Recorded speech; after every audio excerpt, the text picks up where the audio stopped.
Hello खुलुमबाय बयखौबो गुबुन मोनसे गोदान भिडियोआव नोंथांमोन बयखौबो बरायबाय। आसा खालामो बयबो नोंथांमोना मोजाङैनो दङ। भिडियोनि थाम्बनेलखौ नायनानै जानो हागौ नोंथांमोना एसेब्लाबो भिडियोनि बागै हमनो हाबाय। बिदिब्ला जों गोबाव खालामालासिनो भिडियोखौ जागायदिनि। दा आसामाव गुबुन गुबुन जायगाफोर जाय जायगाफोरा गुबै मुं दंखायो थेवबो बै जायगाफोरखौ स्पेसियेल माखासे मुंफोरजों सिनायनाय जायो एबा मिन्थिनाय जायो। माखासे जे आसामनि गुबुन गुबुन जायगाफोरनि थाखोमानाय मुं बे मुंफोरखौ जाय नोंथांमोना मिथिया नोंथांमोना बे भिडियोखौ नायनो हागोन, खारन आं बे भिडियोखौ नोंथांमोननि थाखाय बानायनाय जादों। भिडियोआवहाय माबाफोर गोरोन्थि थालांब्ला आं नोंथांमोननि सिगाङाव गुरैयै आखाइ खबजोबनानै निमाहा बियो। नोंथांमोना कमेन्ट बक्सनि गेजेरजों गोरोन्थिफोरखौ फोरमायहरनो हागोन, जाहाथे नोंथांमोना नेगेटिभ कमेन्ट होआलासिनो मोजाङै साजेसनफोरखौ आंनो हरो। आं बे नेक्स्ट टाइमावहाय आङो भिडियोफोरखौ मोजाङै बानायनो नाजागोन। बिदिब्ला जोङो भिडियोखौ सिगांलांनि। सेथियाव गुवाहाटी, जायखौ पन्चतीर्थ एबा gateway of north east India होननानैबो मिन्थिनाय जायो। नैथियाव तेजपुर, जायखौ सिटी अफ इटारनेल रोमान्स एबा अराय मोजां मोनलायनायनि नोगोर होननानैबो बुंनाय जायो एबा मिन्थिनाय जायो। बेयाव राजा अनिरुद्ध आरो रानि उषा देवीनि मोजां मोनलायनायनि माखासे नायथाव लंथाइ कलाफोर दं। उषा देवीया असुर फोलेरनि राजा बानासुरानि फिसाजोमोन आरो अनिरुद्धआ लर्ड कृष्णनि फिसौज्लामोन। थामथियाव जरहाट, जायखौ टी केपिटेल अफ आसाम एबा आसामनि साहा राजथावनि होननानैबो मिन्थिनाय जायो। बुहुमनि गेजेराव भारत हादरा नैथि साहा दिहुनग्रा एबा साहा आबाद खालामग्रा हादर आरो भारत हादरनि सिङाव आसामानो बांसिन साहा दिहुनग्रा रायजो।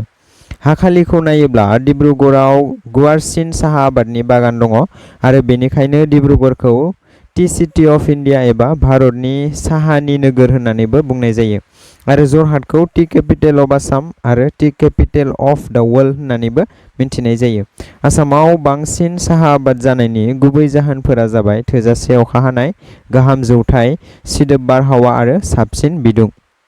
ब्रैथियाव दिग्बै, जायखौ अइल सिटी अफ आसाम एबा आसामनि थावनि नोगोर होननानैबो बुंनाय जायो। दिग्बैया आसामनि सा सानजा सिमा एबा तिनसुकिया जिल्लानि सिङाव दङ, जेराव एसिया हादरमानि गेजेरावनो गिबिसिन थावनि दैखरखौ 1862 मायथाइयाव जावजेननाय जादोंमोन आरो बेयाव गिबिसिन थाव सोदांनाया 1901 मायथाइनिफ्राय जागायजेन्दोंमोन। बाथियाव हाफ्लं, जायखौ स्कटलेन्ड अफ आसाम होननानैबो बुंनाय एबा मिन्थिनाय जायो। हाफ्लंआ दिमा हासाव जिल्लानि सिङाव दं। हाफ्लं सोदोबा दिमासा रावनिफ्राय फैनाय, बेनि ओंथिया मोस्रोम हाजो एबा एन हिल। बे समायना हाजो स्टेशनखौनो आसामनि स्कटलेन्ड होननानै बुंनाय जायो एबा मिन्थिनाय जायो। दथियाव सुवालकुसि, जायखौ मेनचेस्टार अफ आसाम होननानैबो मिन्थिनाय जायो। सुवालकुसिया आसामनि कामरुप जिल्लानि सिङाव दं। बेयो गुवाहाटीनिफ्राय 35 किल'मिटार गोजान जायो आरो ब्रह्मपुत्र दैमानि सा फारसे दङ। बेवहाय गोबां अनजिमानि नखरारि दारिमिनफोर एबा कटेज इन्डास्ट्रिफोर दङ, जाय आखाइजों दानाय सिजों नांथाबनानै दं।